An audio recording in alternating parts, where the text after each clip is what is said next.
টাকা দিলেই মেলে মেডিকেল সার্টিফিকেট। দালালরা মাছির মতো ভনভনিয়ে রোগীর আশেপাশে ঘোরে। মাথার উপরে ছাদ, সেখান থেকে মাঝে মধ্যে ইট, বালির, সিমেন্ট সুরকি খসে খসে পড়ে রোগীর ওপরে। ডাক্তার সাহেবরাও আসেন অনিয়মিত। বলছি স্যার সলিমুল্লাহ মেডিকেল কলেজ ওরফে মিটফোর্ড হাসপাতালের কথা। চুলচেরা অনুসন্ধানে টিম আন্ডার কভার আজকে অনুসন্ধানী আলো ফেলবে মিটফোর্ড হাসপাতালে।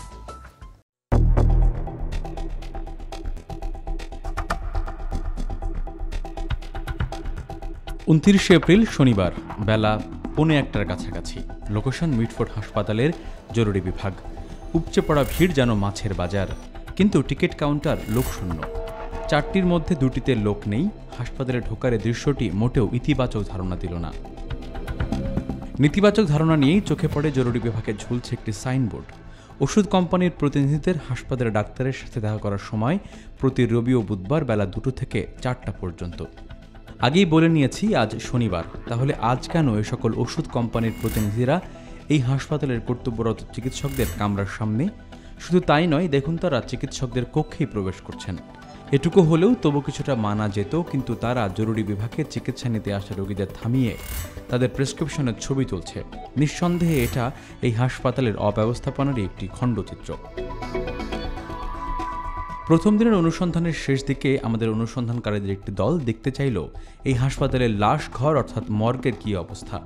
মর্গের পথের দিকে এগোতেই আমাদের চোখে পড়ে বিশাল এক ডাস্টবিন। এটা হাসপাতালেরই ডাস্টবিন। এই ডাস্টবিন যেখানে, তার পাশেই রয়েছে হাসপাতালটির পেছনের দিকে বের হবার রাস্তা, যে রাস্তা প্রতিদিন ব্যবহার করে হাসপাতালে আগত বহু রোগী ও তাদের স্বজনরা। এখন প্রশ্ন হলো, হাসপাতালের মতো এমন স্পর্শকাতর জায়গায় এরকম একটি খোলা ডাস্টবিন কতটা যুক্তিসঙ্গত তা এই হাসপাতালের কর্তৃপক্ষই ভালো বলতে পারবেন। আবার মর্গ প্রসঙ্গে আসা যাক। ডাস্টবিনের উটকো গন্ধকে পাশ কাটিয়ে আমাদের অনুসন্ধানকারীরা পৌঁছালেন মর্গের সামনে। কিন্তু এ কি, মর্গের গেটে ঝুলছে তালা, অর্থাৎ মর্গে এই মুহূর্তে কোনো লোক নেই। তবে গেটে তালা ঝোলার পাশে ঝুলছে একটি সাইনবোর্ড, যাতে রয়েছে একটি ফোন নাম্বারও। বোঝা গেল প্রয়োজন হলেই বোধহয় এখানে কর্তব্যরত লোকদেরকে দেখা যাবে। আরেকটি প্রশ্ন কিন্তু আমাদের মাথায় ঘুরছে, তাহলে এই মর্গে তদারকির জন্য সার্বক্ষণিক কি কোনো লোক নেই? এরই মধ্যে অনেক প্রশ্ন জন্ম নিয়েছে, সেগুলোর উত্তর দেব। তবে পাশাপাশি টিম আন্ডার কভার নতুন নতুন প্রশ্নের জন্ম দেবে। যেমন প্রথম প্রশ্ন, মিটফোর্ড হাসপাতালে ডাক্তার সাহেবরা কি নিয়মিত আসেন, রোগী দেখেন? মাঝখানে বেশ কয়েকদিন অনুসন্ধানের বিরতি দিয়ে 4 মে আবার অনুসন্ধানে মিটফোর্ড হাসপাতালে টিম আন্ডার কভার। শুরুতেই কথা বলা একজন ভুক্তভোগী রোগীর সাথে, যিনি প্রায় 2.5 ঘন্টা যাবৎ হাসপাতালে ঘুরছেন ডাক্তার দেখানোর জন্য, কিন্তু কোনো ডাক্তারকেই দেখাতে পারছেন না।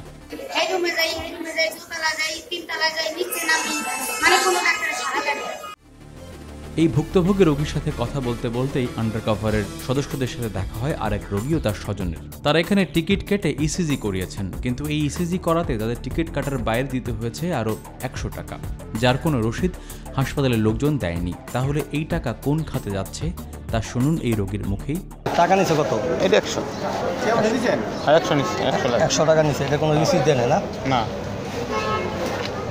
100 কি লেলো রে? 100 নিবই, উনি না দেখ। টিম আন্ডারকভার এই বিষয়ে আরেকটু নিশ্চিত হতে চাইল। আমাদের অনুসন্ধানকারী চলেছেন ইসিজি যে ভবনে করা হয় সে ভবনের উদ্দেশ্যে। এই ভবনে 3য় তলায় করা হয় ইসিজি। সেখানে এক ব্যক্তির সাথে কথা হয় আমাদের, যার মা হার্টের সমস্যা নিয়ে এই হাসপাতালেই ভর্তি।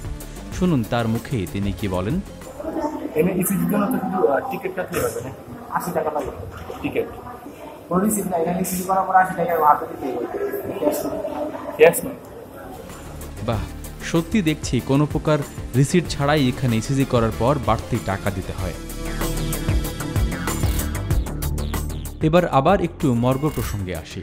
প্রথম দিন এসে মর্গে তালা ঝুলছে দেখতে পাই আমরা, কিন্তু এবার আর তা হয়নি। মর্গে এক ব্যক্তি তার আত্মীয়ের লাশ নিতে এসেছেন। কথা হয় তার সাথে, জানা গেল তার আত্মীয়ের লাশের গোসল সহ যাবতীয় কাজ করতে প্রায় 7,000 টাকা খরচ করতে হয়েছে।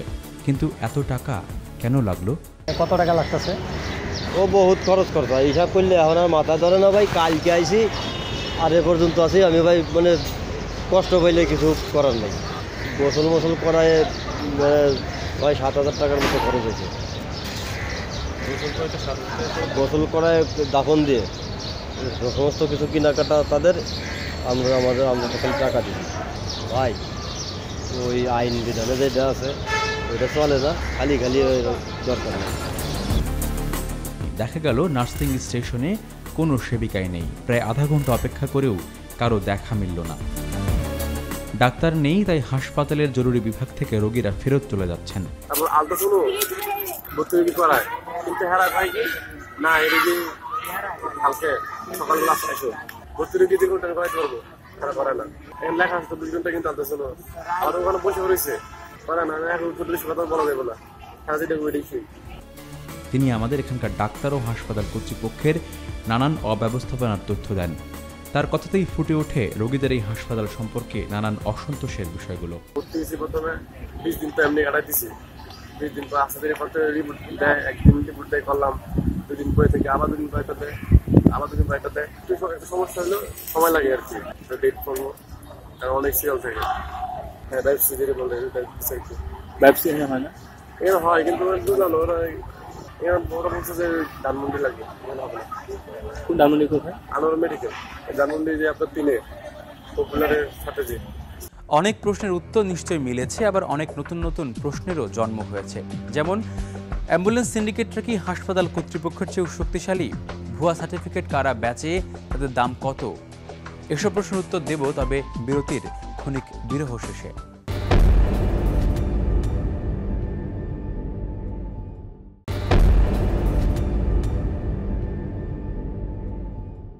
বিরহ শেষ, এবার উত্তর দেবার পালা। প্রথমেই জানাবো অ্যাম্বুলেন্স সিন্ডিকেট আর আনসারদের প্রসঙ্গ।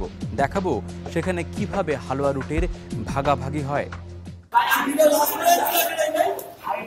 দুপক্ষের মধ্যে বাকযুদ্ধ চলছে। তারা দুজনই অ্যাম্বুলেন্স চালক।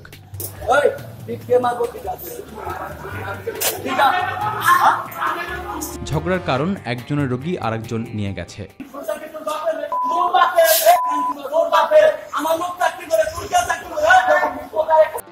রোগী নিয়েছে তো কি এমন ক্ষতি হয়েছে, ক্ষতি কেন হয়েছে, কত হয়েছে, সেটা জানতেই সিন্ডিকেটের মধ্যে ঢুকে পড়া। প্রস্তাব কি অ্যাম্বুলেন্স চালান? সিরাজগঞ্জ বাগাবাড়ি কত নেবেন ভাড়া? একটু পরে আমরা ব্যবসায়ী হবার ইচ্ছা পোষণ করি, তখন করণীয় সম্পর্কে জানা যায়। সব স্টাফের গাড়ি, যদি কারোর আন্ডারে কোনো স্টাফের আন্ডারে। ঢাকা মেডিকেল কিন্তু আমার একটা গাড়ি চলে। ওই আমাদের যে বায়া না, হ্যাঁ বায়া আমগো এখানে চলবো না, বায়া আমগো এখানে কেউ দেখতে পারবো না। অনুসন্ধানের ধারাবাহিকতায় টিম আন্ডার কাভার এবার দেখাবে মিটফোর্ড হাসপাতালকে কেন্দ্র করে গড়ে ওঠা ভুয়া সার্টিফিকেট ব্যবসায়ীদের। নগদ টাকায় আপনি সেই সার্টিফিকেট কিনে খুব সহজেই বদলে ফেলতে পারেন মৃতের নাম, পরিচয়, এমনকি মৃত্যুর কারণ পর্যন্ত অনেক গুরুত্বপূর্ণ ভয়াবহ তথ্য। চলুন দেখি কারা সে ব্যবসা করছে আর কিভাবে বা করছে। ছবিতে যে কাগজটি দেখছেন তার নাম মেডিকেল সার্টিফিকেট। অত্যন্ত জরুরি একটি সরকারি কাগজ। সেটি একই সাথে প্রমাণপত্র, যেটা মহামান্য আদালত পর্যন্ত গ্রহণ করে। কিন্তু এটি আসল নয়, ভুয়া। আসলের মতো কাজের ভুয়া সার্টিফিকেট কিভাবে আমাদের হাতে আসলো? যিনি এই সার্টিফিকেট বিক্রি করছেন তার নাম মন্টু। কিভাবে পেলাম তার সন্ধান? আমাদের অনুসন্ধানকারী তার একটি ভুয়া সার্টিফিকেট লাগবে বলে হাসপাতালের এক মহিলা কর্মচারীর সাথে কথা বলে। তিনি দিলেন এই নেতার ঠিকানা। এখন একটা সার্টিফিকেট লাগবে, ওর জন্য মামলা করা হবে। এরকম কেউ আছে? তারপরে মন্টু ওখানে করে, হ্যাঁ মন্টু ওখানে করে। লাল বিল্ডিং ওখানে গেলে আপনাকে মন্টু কোন জায়গায় থাকে। মন্টু মিয়ার খোঁজে লাল বিল্ডিংয়ের সামনে আমরা। যোগাযোগ হলো মুঠোফোনে। আসসালামু আলাইকুম মন্টু ভাই। ভাই আপনি আমার দেখলে চিনবেন, আমি অনেক আগে একবার আপনার কাছে আমি লাল বিল্ডিংয়ের সামনে আছি, একটু আসবেন? হাসপাতালের পরমাণু ভবনের সামনে বেশ কিছুক্ষণ অপেক্ষার পর তিনি আসলেন। খেয়াল করতে পারেন না, 2-3 বছর আগের কথা। মানে একটা সার্টিফিকেট লাগবে। তার সাথে কথা হলো আমাদের কাঙ্ক্ষিত ভুয়া মেডিকেল সার্টিফিকেটের বিষয়ে। তিনি আমাদের নিয়ে গেলেন তার 4th শ্রেণীর কর্মচারীদের অফিস কক্ষে। সেখানে তার সাথে আরও বিস্তারিত কথা হয়। কোথায় আছে? একটা কাজ করে দিতে হবে, আজকে রাতে দিতে হবে, রাতে 9টা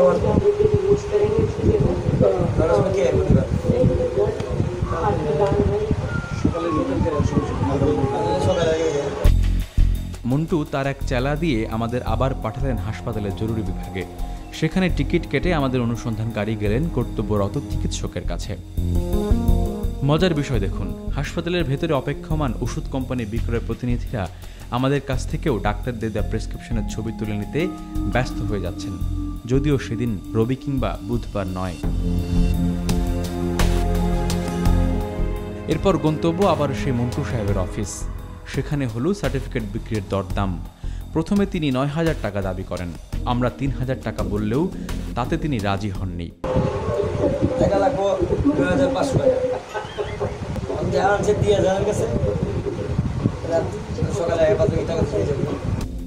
পরে তাকে ফোন করে ৩,০০০ টাকার সার্টিফিকেট দেওয়ার জন্য অনুরোধ করলে তিনি সর্বশেষ ৪,০০০ টাকায় রাজি হন। ৩,০০০ করে দেন ভাই, একটু লস লাভ যা হইব হইব। মানে ৪,০০০? আচ্ছা ঠিক আছে, আমি হ্যালো কথা কইয়া যদি হয় আমি টাকা লিয়ে আইতাছি। সেদিন বিকেলেই তাকে আমরা ২,০০০ টাকা অগ্রিম প্রদান করে আসি।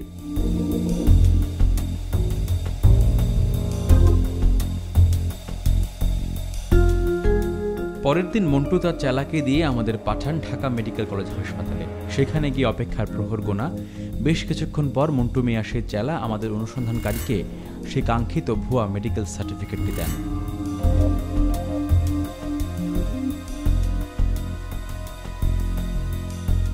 গোপন ক্যামেরাকে অনেক ক্লান্ত করেছি, এবার তাদের ছুটি দেবার পালা। অনুসন্ধানে উঠে আসা বাস্তবতা এবং হাসপাতাল সম্পর্কে, রোগীদের মূল্যায়ন সম্পর্কে হাসপাতাল কর্তৃপক্ষ কি বলছে এবার সেটা জানাতে অনুসন্ধানকারী থেকে গণমাধ্যম কর্মীর বেশ।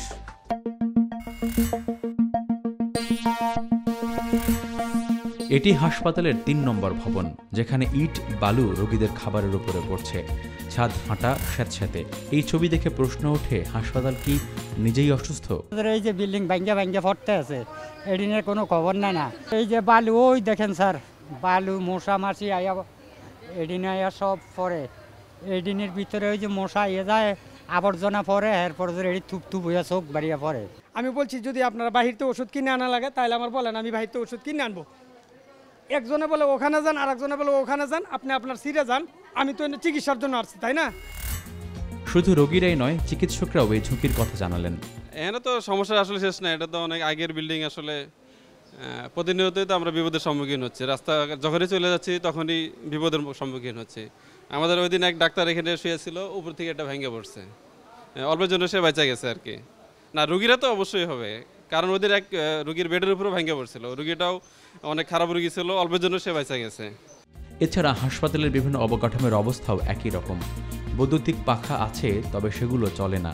এখানে 5টা ফ্যান, 2টা ফ্যান চলে, 3টা ফ্যান বন্ধ। রোদ রইলে আমরা গই দিয়া রোডে যাই গিয়া। আমি একটা সময় আমার রুগীদের ভর্তি করছি, বাইরে ফালায় রাখছে, বলতেছে এগুলা ঠিক করবে, যারা ঠিক করার ওরা ঠিক করবে। এই পর্যন্ত ফ্যান নাই, এরপর এই যে ওষুধের লেগে দৌড়তেছি।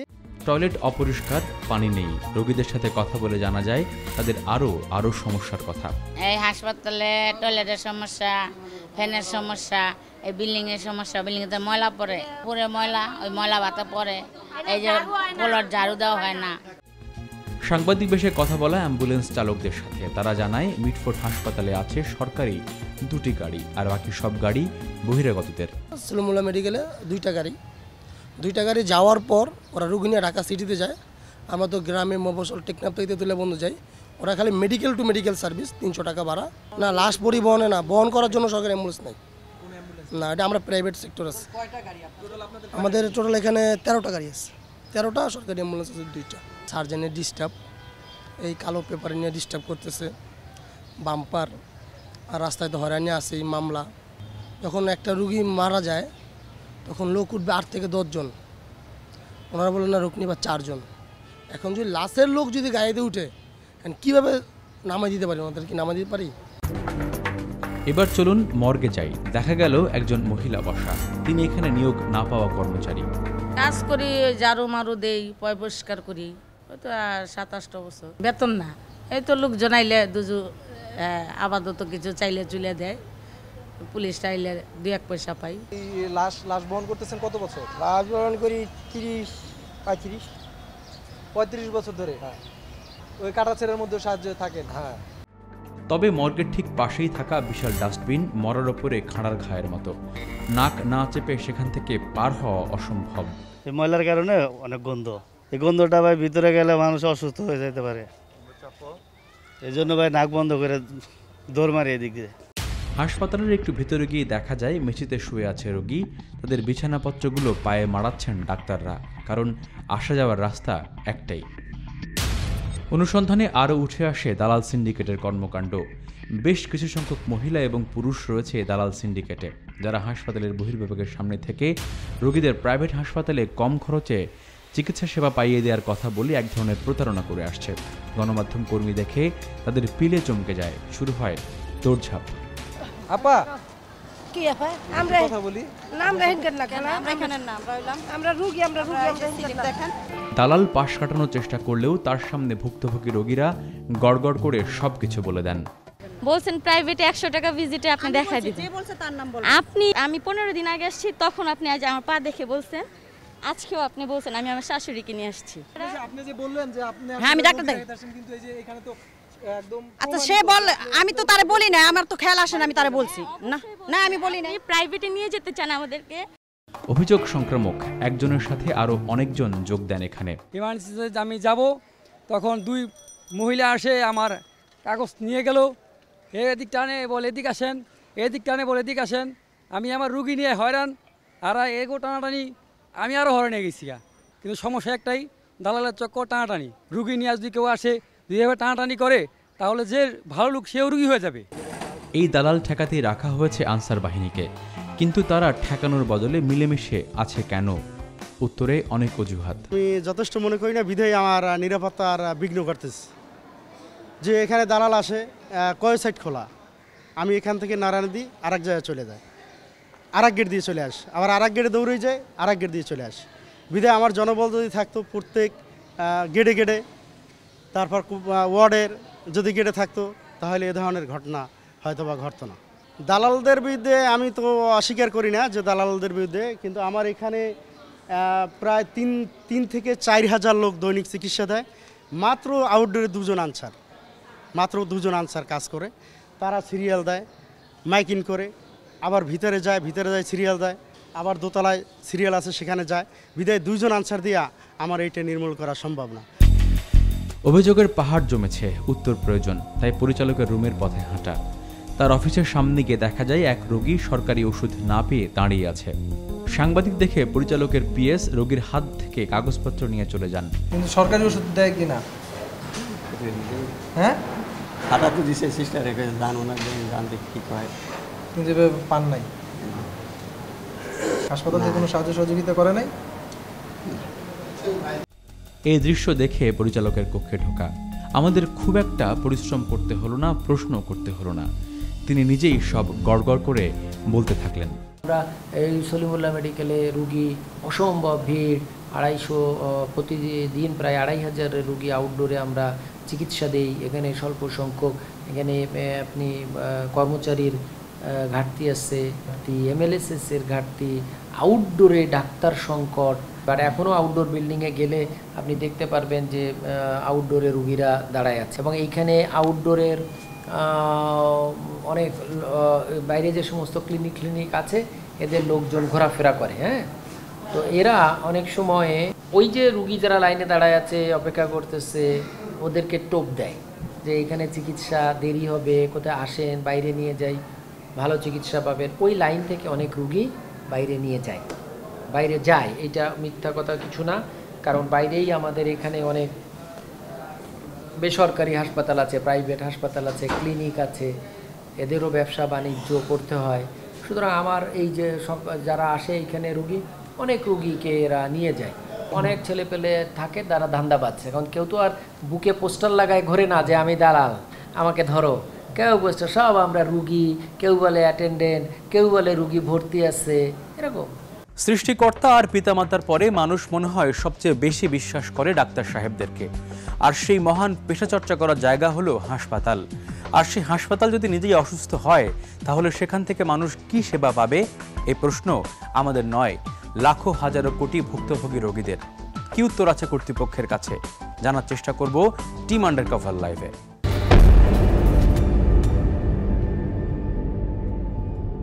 দর্শক আবারও স্বাগত জানাচ্ছি টিম আন্ডারকভার লাইভে। আমাদের সঙ্গে রয়েছেন স্বাধীনতা চিকিৎসক পরিষদের সভাপতি। তাকে একটি প্রশ্ন করেছিলাম বিরতিতে যাওয়ার আগে। স্যার, যে প্রশ্নটি আপনাকে করেছিলাম আসলে যে কিছু বিতর্কিত মানুষ এবং কিছু বিতর্কিত সিন্ডিকেট এই মহান পেশা এবং পেশার আড়ালে লুকিয়ে থাকে যে মানুষগুলো রয়েছে, তাদেরকে প্রশ্নবিদ্ধ করছে কিনা আপনার কি মনে হয়? হ্যাঁ, ধন্যবাদ। অবশ্যই প্রশ্নবিদ্ধ করছে। এখানে শুধুমাত্র যে আপনার চতুর্থ শ্রেণী কর্মচারী, তৃতীয় শ্রেণী কর্মচারী বা আশেপাশের যে পলিটিক্যাল ট্রাউটস, এরা যে শুধু জড়িত তা না। এর মধ্যে আমাদের কিছু দুর্ভাগ্যজনক হলেও সত্য যে কিছু চিকিৎসক অবশ্যই এর সাথে সম্পৃক্ত আছেন। তা নাহলে পরে এই দালালগুলো কোথায় নিয়ে যাচ্ছে রুগী, কোথায় চিকিৎসা করাচ্ছে। এবং এই হাসপাতাল বা ডায়াগনস্টিক সেন্টারে যারা ব্যবসা করেন, এগুলো কিন্তু সবাই যে চিকিৎসক তা না। এখানে অচিকিৎসকরাও ব্যবসা পরিচালনা করেন, তাদেরও একটা পৃষ্ঠপোষকতা আছে দালালদের। তো সব মিলে একটা যে আপনার এই যে সাধারণ মানুষ যারা কষ্ট করে আসেন, দেশের প্রত্যন্ত অঞ্চল থেকে সহায় সম্বলহীন মানুষ যেটুকু পয়সা নিয়ে আসেন, তারা দালালের খপ্পরে পড়ে সর্বশান্ত হয়ে যান, চিকিৎসা থেকে বঞ্চিত হন। এটা তো অবশ্যই যে আমি বলবো যে আমি চিকিৎসক, একজন চিকিৎসক কর্মী হিসেবে বা চিকিৎসা পেশার একজন লোক হিসেবে আমার জন্য অবশ্যই দুঃখের বিষয়, আপনার জন্য, সাধারণ মানুষের জন্য। ছোট বিষয় যুক্ত করতে চাই সঙ্গে, সেটা হচ্ছে আমরা পুলিশ কেস, অর্থাৎ যে প্রথম ইনজুরি রিপোর্টটা একজন ডাক্তার কোনো একটা কেসের ক্ষেত্রে দেন, সেটি দেওয়ার ক্ষেত্রে আসলে নিয়মটা কি আপনি যদি আমাদের একটু বলতেন। হ্যাঁ, যে কোনো আপনার অ্যাক্সিডেন্ট হোক, মানে বা কাটা ছেঁড়া যাই হোক না কেন, যখনই আসবে এমার্জেন্সিতে তখনই এটা পুলিশ কেস হিসেবে আপনার লিপিবদ্ধ হবে। এবং লিপিবদ্ধ হওয়ার পরে এটা হাসপাতালে ভর্তি হলো, ভর্তি হওয়ার পরে তার চিকিৎসা অথবা ফার্স্ট এইড যাই হোক না কেন, সেখান থেকে আপনার তার যে সার্টিফিকেটটা, ভর্তি থাকলে যে যেখানে ভর্তি থাকবে সেখান থেকে সার্টিফিকেট দিবে। আর যদি এমার্জেন্সি থেকে এমার্জেন্সি অ্যাটেন্ড করে যদি চলে যায়, তার যদি সার্টিফিকেট প্রয়োজন হয়, সে যদি সার্টিফিকেট চায় তাহলে তারা সার্টিফিকেট দিবে। এখানে আপনি যে কথাটা বলছেন, এ ধরনের অনেক ঘটনা ঘটেছে। ঢাকা যে আদালতে ঘটেছে, আদালত স্বাস্থ্য মন্ত্রণালয়কে বলেছে এটা তদন্ত হয়েছে, এখানে যারা সংশ্লিষ্ট ছিল তাদেরকে আইডেন্টিফাই করে শাস্তি আওতায় আনা হয়েছে। কিন্তু সবাইকে করা যাচ্ছে না, সবাইকে আনা যাচ্ছে না। কেননা যে এই প্রতারণার চক্রটা দিনে দিনে এত শক্তিশালী হচ্ছে। দেখেন, এখানে একটা ছোট্ট কথা বলে রাখি যে আমি জানি না মহামান্য আদালত এটা কিভাবে নেবেন, যে কন্টেম্পট অফ কোর্ট হিসেবে তারা নিতে পারেন। আজকে প্রশাসনিক কারণে আপনি কোনো কর্মচারীকে বদলি করতে পারছেন না। ধরেন একটি কর্মচারী যেখানে আপনার প্রশাসক, যারা স্থানীয় প্রশাসক, ঢাকা মেডিকেল কলেজের পরিচালক, তার সুপারিশে মহাপরিচালক একটি কর্মচারী যে সেখানে বিশৃঙ্খলা তৈরি করছে, সে যেখানে এই চিকিৎসা সেবা কার্যক্রমকে ব্যাহত করছে, তাদের প্রশাসনিক কারণে বদলি করার পরে একটা কর্মচারী ৩-৪ লাখ টাকা দিয়ে কি করে একটা রিট করে।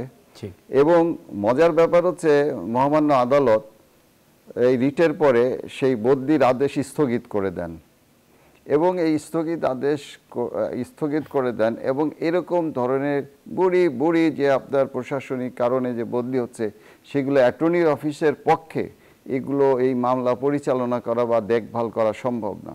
যার ফলে দেখা যাচ্ছে যে এই সমস্ত কর্মচারীরা ওখানে তারা বহাল তবিয়তে থাকছে। তাতে কি হচ্ছে যে সরকারি কর্মকর্তা যারা নিয়ন্ত্রণকারী কর্তৃপক্ষ, তারা কিন্তু জিম্মি হয়ে যাচ্ছে না, শুধু তারা অসহায় হয়ে যাচ্ছে। এবং পরবর্তী সময়ে তারা আর কাউকে বা কারোর বিরুদ্ধে প্রশাসনিক ব্যবস্থা নিতেও আপনার উৎসাহ বোধ করছে না বা আপনার তারা পেসিমিস্টিক হয়ে যাচ্ছে।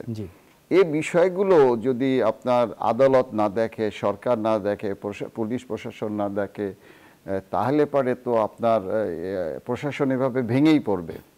আর চিকিৎসা ব্যবস্থা হচ্ছে খুব সেন্সিটিভ জায়গা। এটা কোনো যে আপনার একটা অফিসের পিয়নের মতো বিষয় না, একটা অফিসের দারোয়ানের মতো বিষয় না। এখানে একটা রুগীর জীবন মরণের সাথে সম্পর্ক, একটা মানুষের জীবন বাঁচাতে এসে সে প্রতারিত হয়ে সর্বশান্ত হচ্ছে সে বিষয়। তো এইখানে যে আপনার এটা একটা ভিসিয়াস চক্র আছে, এখানে আসলে অনেকেই জড়িত আছে, যে যারা এই প্রতিষ্ঠানগুলো পরিচালনা করেন, এই হাসপাতাল, আপনার ডায়াগনস্টিক স্যার সেন্টার, ধরুন ঢাকা মেডিকেলের অ্যাসিস্ট্যান্ট রেজিস্ট্রারে সাইন করা এবং তার সিল দেওয়া একটা মেডিকেল রিপোর্ট বা ইনজুরি রিপোর্ট বা পুলিশ কেসের রিপোর্ট আমরা ধরেন মাত্র 9,000 টাকার বিনিময়ে, ঘুষের বিনিময়ে সেটা কিনতে পারলাম। যদি এত গুরুত্বপূর্ণ একজন মানুষের সিল বা নকল বা যেই হোক তিনি জড়িত থাকুক আর না থাকুক সেটা তো আলোচনা সাপেক্ষ বিষয়, তাহলে এই জায়গায় আসলে প্রশ্নটা থাকছে কিনা আসলে? না, অবশ্যই তো, অবশ্যই যে আপনার ধরেন এটা অনেক কিছুই হতে পারে। একটা হতে পারে যে ওই যে কর্মচারী ভুয়া সই, ভুয়া সিল, ভুয়া সমস্ত কিছু ভুয়া দিতে পারে। আবার ধরেন যে সংশ্লিষ্ট, আমি জানি একজন চিকিৎসক, তিনি ঢাকা মেডিকেল কলেজে চাকরিরত ছিলেন না, তারপরেও তিনি পকেটে সিল নিয়ে বিভিন্ন জায়গায় ইনজুরি সার্টিফিকেট দিতেন এবং আদালত থেকে সেটা মন্ত্রণালয় জানানোর পরে তদন্ত হয়েছে, তদন্ত হওয়ার পরে পাবলিক সার্ভিস কমিশন থেকে তিনি চাকরিচ্যুত হয়েছেন। এ ধরনের জিনিসগুলো যদি আপনার সরকারের কাছে বা প্রশাসনের কাছে সঠিকভাবে উত্থাপিত হয়, তাহলে আমার বিশ্বাস যে আপনার যে প্রশাসন, মন্ত্রণালয় বা স্বাস্থ্য অধিদপ্তর তাদের বিরুদ্ধে যে ব্যবস্থা গ্রহণ করবে এ ব্যাপারে আমি নিশ্চিত। স্যার, মিটফোর্ড হাসপাতালের কোনো পুলিশ কেসের রিপোর্ট কি ঢাকা মেডিকেল থেকে সংগ্রহ করা যেতে পারে? না, আমাদের সঙ্গে সেই ঘটনাটি ঘটেছে। আমরা মিটফোর্ড হাসপাতালে একজনকে ভর্তি করিয়ে সেখানে চেয়েছি এবং সেই ঢাকা মেডিকেল থেকে ডেলিভারি দেওয়া হয়েছে আমাদেরকে। না না না, এখানে কি বড় সম্ভবই না, কারণ না, এটা তো আপনার হচ্ছে যে সমস্ত রেকর্ড থেকে দিতে হবে তো, এবং এগুলা রেকর্ড থাকবে এবং এগুলা হাসপাতালের রেকর্ড রুমে যাবে। তো সেটা তো কোনো অবস্থাতেই সম্ভব না।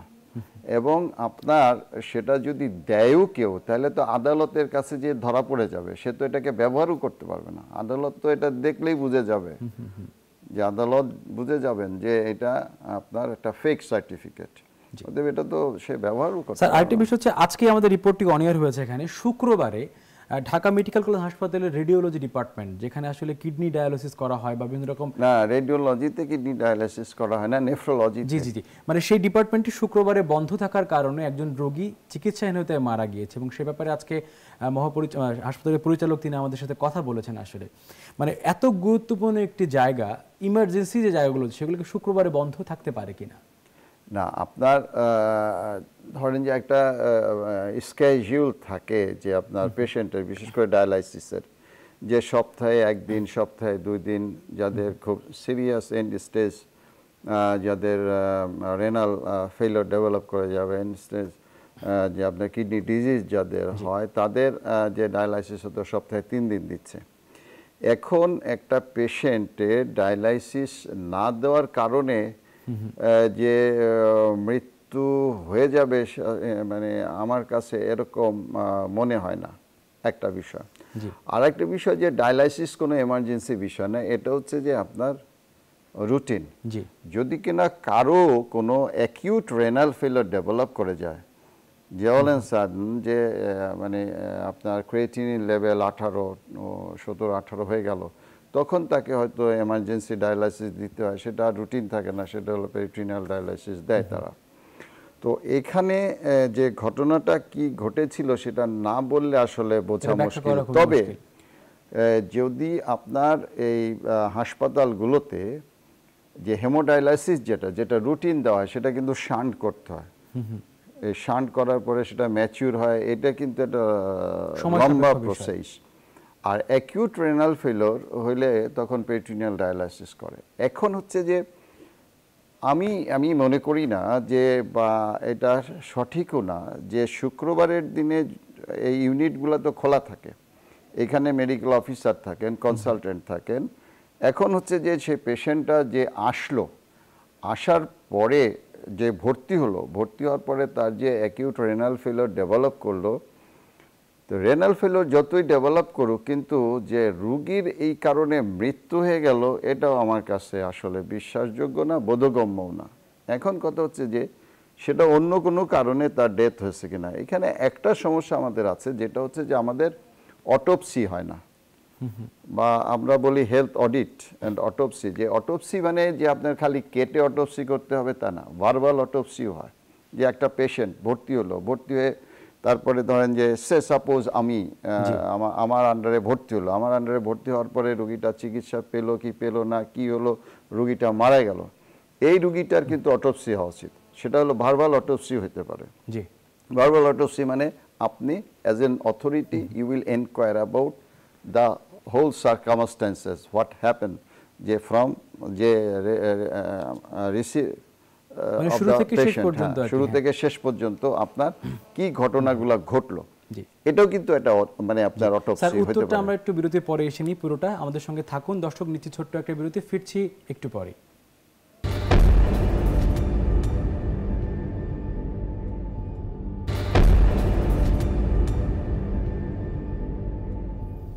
দর্শক আবারও স্বাগত টিম আন্ডারকভার লাইভে। আমরা আসলে কথা বলছি আমাদের চিকিৎসা ব্যবস্থার বিভিন্ন ফাঁকফোকর নিয়ে, আসলে কার দায়, কে জড়িত, কার অপরাধে বা কার অপারগতায় মানুষগুলো মারা যাচ্ছে বা এই সমস্ত অবহেলা তৈরি হচ্ছে সে বিষয় নিয়ে। স্যার বিরতির আগে একটি কথা বলছিলাম আপনার কাছে, আমি ছোট্ট একটা প্রশ্ন করি আপনাকে অন্য একটি প্রসঙ্গে নিয়ে। সেটি হচ্ছে যে আমরা যখন বিভিন্ন হাসপাতালে যাই, অব্যবস্থাপনার কথা যখন আমরা প্রশ্ন করি, তখন তারা বারবারই বলেন যে আমাদের লোকবল সংকট, আমাদের এই সেক্টরের লোক নেই, আমাদের ডাক্তার নেই, এই সমস্ত অজুহাত আমাদের শুনতে হয়। এগুলো কতটুকু বাস্তবসম্মত? হ্যাঁ, ধন্যবাদ। আমি তার আগে যেটা বলছিলাম একটু শেষ করে দিই, সেটা হচ্ছে যে আসলে যে এই যে পেশেন্টটা মারা গেল, এখানে যদি আমাদের মানে অটোপসি সিস্টেম থাকতো বা হেলথ অডিট সিস্টেম থাকতো, তাহলে কিন্তু আপনি বুঝতে পারতেন যে এই যে পেশেন্টটা যে মারা গেল কোথায় নেগলিজেন্সি ছিল, কার নেগলিজেন্সি ছিল, হ্যাঁ কার দায় ছিল। তাহলে আপনি এই দায়ী ব্যক্তিকে চিহ্নিত করতে পারতেন, তার ব্যাপারে ব্যবস্থা নিতে পারতেন, তাহলে যে পরবর্তী সময়ে এ ধরনের ঘটনা ঘটতো না। কিন্তু আমাদের এখানে আনফরচুনেটলি এটা আমরা এখনো ডেভেলপ করতে পারিনি, এটা আসলে ডেভেলপ হওয়া উচিত। আর যে প্রশ্নটা করলেন আপনি এখন, সেটা হচ্ছে যে লোকবলে আমরা একজন দর্শক ফোনে রয়েছেন, প্রশ্নটা নিয়ে আমরা একটু। দর্শক আপনার নামটি বলে অথবা না বলে খুব সংক্ষেপে প্রশ্নটি আমাদের কাছে করবেন। আসসালামু আলাইকুম। ওয়ালাইকুম আসসালাম। হ্যালো। জি জি, আমি ঢাকা কমিউনিটি হাসপাতালে ঘন্টাখানিকের মধ্যে ওখানে ছিলাম, আসছি এখানে ইমার্জেন্সিতে। সেখানে ডাক্তার নাই, কিন্তু অথচ যে যারা ক্লাস করে শিখে সেই টাইপের একজন ডাক্তার বসা, সে উনি ডাক্তার না, মানে ক্লাস শিখতেছে। জি, এখন ডাক্তার সাহেবের কথা বললাম, সে কোথায়, সে বাইরে গেছে ইমার্জেন্সি মিটিং এ, অথচ আমি পাশে বাইরে বেরিয়ে ইমার্জেন্সি যে ইয়েতে কাউন্টার শেষ করলাম, সে ডাক্তার সাহেব বাইরে রেখে গেছে, লোক আসে সাথে কথা বলতে। এখন আমার আপনাকে অনেক ধন্যবাদ, আমার প্রশ্নটি বুঝতে পেরেছি। আসলে উনি বলেছেন যে ডাক্তার মশাই নেই সেখানে, উনি নাকি মিটিং এ রয়েছেন। তারা কোথায় এটা কোন একটা হাসপাতালের কথা বলেছেন, সরকারি হাসপাতাল। না, উনি কি আমাদের সঙ্গে রয়েছেন কিনা? উনি সরকারি কোন একটি হাসপাতালের কথা বলেছেন। না, উনি বললেন যে সরকারি না, ন্যাশনাল বললো না, ঢাকা কমিউনিটি বললো। কমিউনিটি হাসপাতালের কথা বলেছেন মনে হয় আর কি। স্যার ওই প্রশ্নের উত্তরই আপনি সঙ্গে আমরা পাবো হয়তো বা। না, আপনার হচ্ছে যে জিনিসটা, সেটা হচ্ছে যে আমাদের পলিসি মেকারদের মধ্যেও একটা ভ্রান্ত ধারণা আছে, সাধারণ মানুষের মধ্যে থাকা তো স্বাভাবিকই। যেমন যে আপনার চিকিৎসা ব্যবস্থার জন্য শুধুমাত্র ডাক্তার দিয়ে আপনি চিকিৎসা ব্যবস্থা এনশিওর করতে পারবেন না। আপনার একটা চিকিৎসা ব্যবস্থা এনশিওর করতে গেলে একজন চিকিৎসকের সাথে 3 জন নার্স দরকার, আপনার হচ্ছে 5 জন প্যারামেডিক্স দরকার। তা নাহলে যে আপনার ওই ডাক্তার আসলে রুগীর সেবাও দিতে পারবে না, রুগীকে স্যাটিসফাইও করতে পারবে না। কারণ সার্বক্ষণিকভাবে যারা দেখভাল করবেন তাদেরই অনুপস্থিতি রয়ে গেছে সংখ্যাতাত্ত্বিক কারণে। এবং দেখেন যে বাংলাদেশের বা সরকারি পর্যায়ে আপনার একজন চিকিৎসকের জন্য 3 জন নার্স দরকার।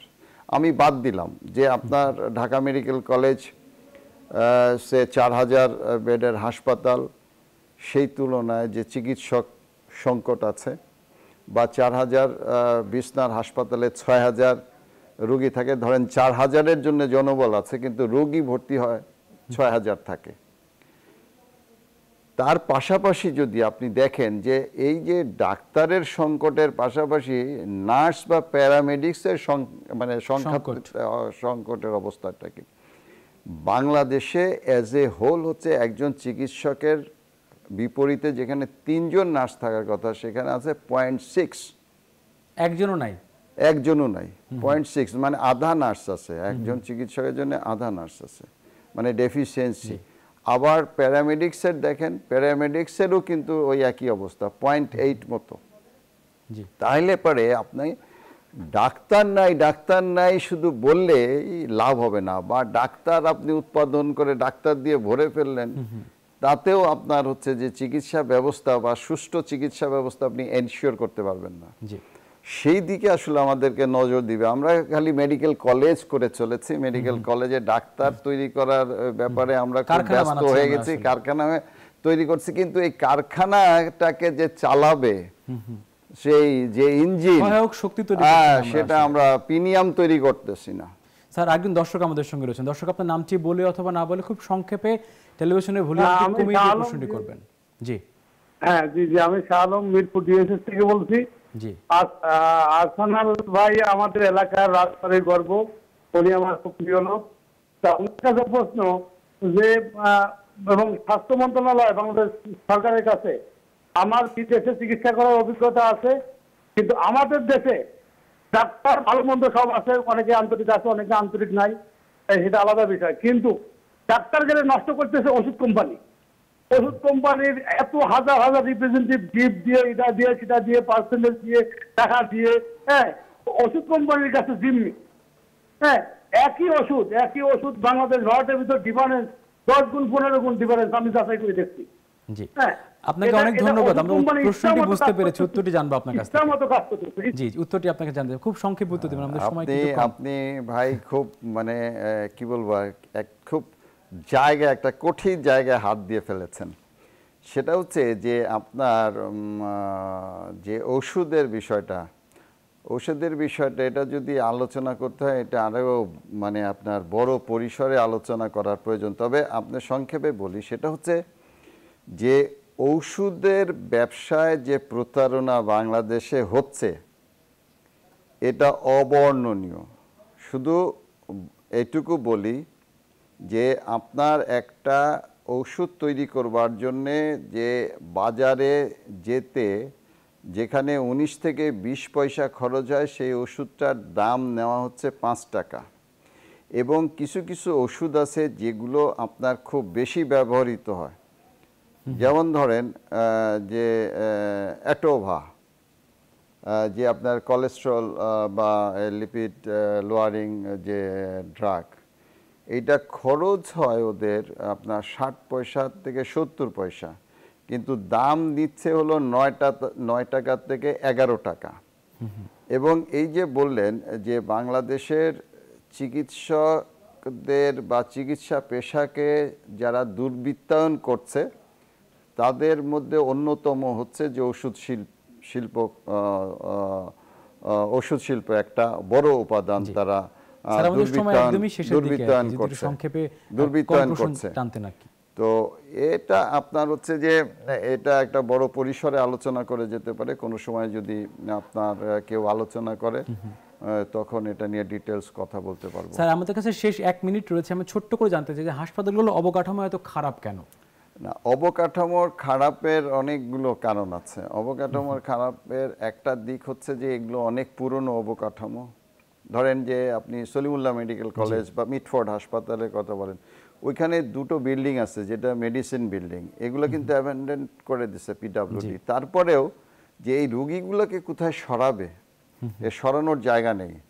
আপনার এই অ্যাবেন্ডন যে বিল্ডিংয়ের মধ্যে রুগী আছে, ডাক্তার আছে, যে কোনো সময় একটা যে আপনার দুর্ঘটনা ঘটে যেতে পারে। আবার সরকার যে হাসপাতাল কিন্তু করছে না তা না, দেখেন যে অনেকগুলো হাসপাতাল হচ্ছে, নতুন নতুন হাসপাতাল হচ্ছে, ব্যবস্থাপনা হচ্ছে, কিন্তু সলিমুল্লাহ মেডিকেল কলেজে যে এই অ্যারেঞ্জমেন্টটা এরা এখনো করতে পারে না, যে রুগীগুলো কোথায় সরাবে, এটা নিয়ে নিজেদের মধ্যে টানাপোড়ান করার কারণে এটা ভাঙতেও পারছে না, উন্নয়নও করতে পারছে না। আবার দেখেন, আপনি যদি দেখেন যে সলিমুল্লাহ মেডিকেল কলেজের যে আপনি কলেজের উল্টা দিকে একদমই শেষ, আমাদের হাতে এক সময় নেই। আজকে আপনাকে অনেক ধন্যবাদ আমাদের সঙ্গে যুক্ত হওয়ার জন্য। পরবর্তীকালে অনেক আলোচনা করব আপনার সঙ্গে, অনেক প্রশ্ন রয়েছে আপনার কাছে আমাদের, কিন্তু আলোচনা করতে পারলাম না সময়ের সংক্ষেপের কারণে। দর্শক আমাদের সঙ্গে থাকার জন্য ধন্যবাদ। দেখবেন টিম আন্ডারকভার, থাকবেন টিম আন্ডারকভারের সঙ্গে, দেখবেন নিউজ 24।